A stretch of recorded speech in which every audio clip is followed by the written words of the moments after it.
A brief eulogy for Harukaze Mound. I will not claim to be an expert on this series since I dropped it rather quickly.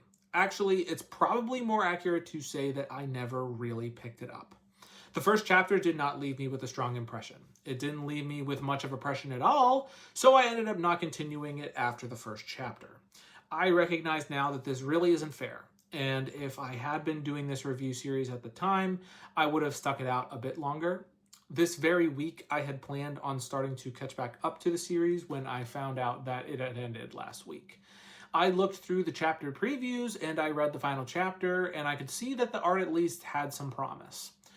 I think one thing that it suffered from for me is that it came out during the baseball season, the American baseball season, and at that time, I just had more interest in watching actual baseball as a baseball fan. Again, definitely a me thing, I will admit. I'm a baseball fan, so it should have been up my alley, but I was watching actual baseball. In lieu of whatever attempt I could make at giving overall thoughts for the series, I'll just summarize what I saw in the comments of the last chapter about the series.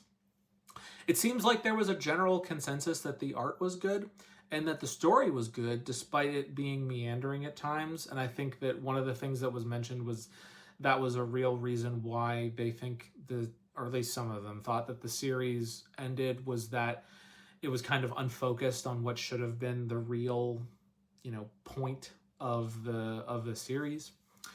Apparently, the twins that the story was written about weren't as much of the focus of the story as they could have been, and that let people down at the end of the day. So who knows whether I would have liked it or if I would have caught up to the manga in time, but it seems like there was some promise that the series didn't live up to. Oh well.